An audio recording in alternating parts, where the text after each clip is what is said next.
Ես դες պաշտոնապես ասում եմ, որ մեր եկեղեցիները չուլանացված են, չուլանացված։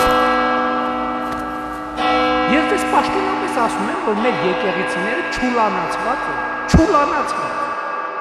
Հայաստանի իրականությունում չմոռացված մի պատերազմ կա՝ եկեղեցու դեմ արշավը։ Ես դες պաշտոնապես ասում եմ, որ մեր եկեղեցիները չուլանացված են, չուլանացված։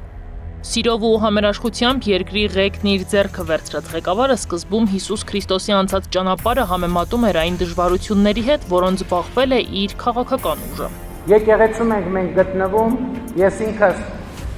ինչպես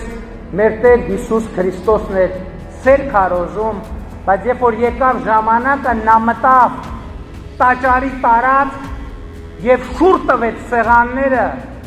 Երկրի նոր տերերը հոգևոր նոր խավ էին պահանջում իշխանափոխությունից ընդամենն ամիսներ անց, հունիսին։ Նոր Հայաստան, նոր հայրապետ, ազգային եկեղեցական նախաձեռնությունը, Երևանի Սուրբ Աննա եւ Սուրբ Կաթողիկե եկեղեցիների բակում բողոքի ակցիա էր կազմակերպել ու հասել Մայրաթոր Սուրբ Էջմիածին։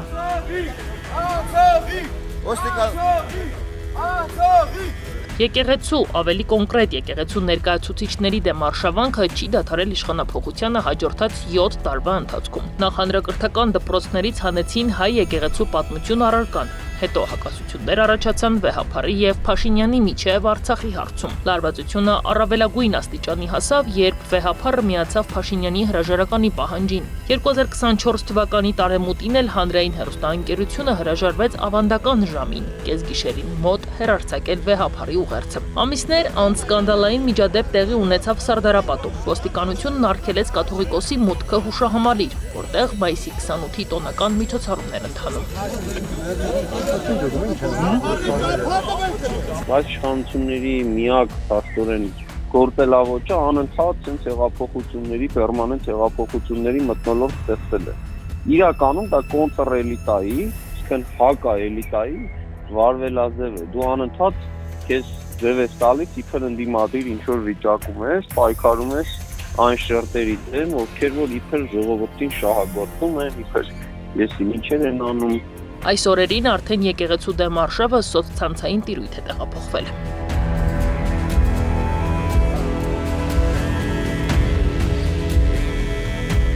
Փաստորեն վերնախավ ներկայացող շրջանակները ворթեգրել են, ուղղակի ինչ ասեմ, շրիշակից ցածր մակարդակ, ամենավերջին անմակարդակություն բառապաշարով, երկրի ղեկավար իրեն համարող մարդը եւ իր թիմը այնպիսի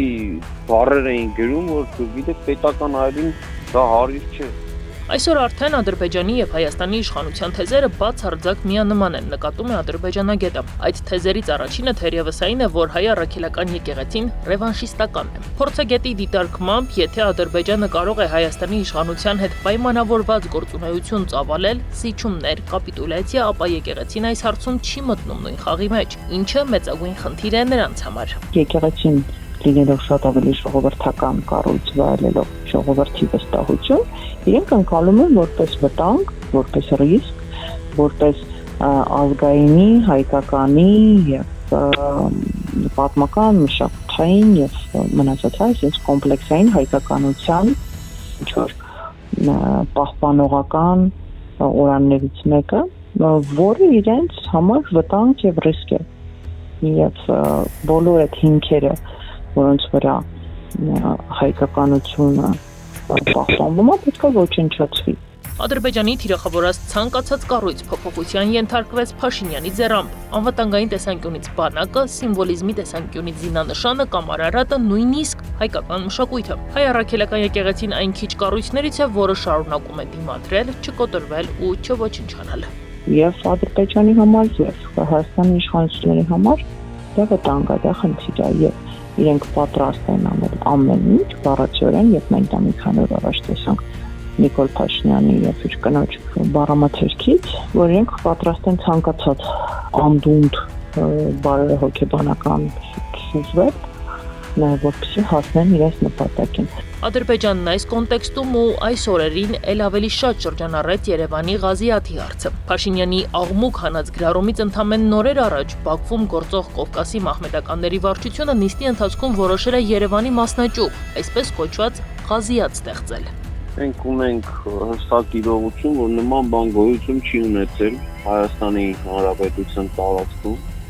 եւ ակնհայտ է, որ սկսված գործընթացը ադրբեջանական կողմից թելադրված է շատ բարձ պատճառով։ Նայում ենք ժամանակագրությանը դեպքերի։ Եղավ Ալա Շուքյուր Փաշազադեի հայտարարությունը, Ադրբեջանի օգեոր առաջնորդի հայտարարությունը, որում անկապ հայտարարություն չէր դա այն իմաստով, որ հատուկ համագումար էին հրավիրել, ինստիտուցիոնալիզացիա էին փորձում ապահովել իրենց այդ հավաքին։ Ադրբեջանական աղբյուրները պնդում են խոսքը Երևանի, իսկ իրենց մեկնաբանությամբ Իրևանի Ղազիաթի վերականգնման մասին է։ Այն իբրև թե գոյություն է ունեցել ցարական Ռուսաստանի տարիներին եւ համակարգել է Երևանի նահանգում բնակվող մահմեդականների հոգեվոր կյանքը։ Ղազիաթ կոչվող կառույցը համարժեք է քրիստոնեական եկեղեցում գոյություն ունեցող թեմերին։ Անահիտ Հիրապետյան, Գեղամ Ղազարյան, ABC Media։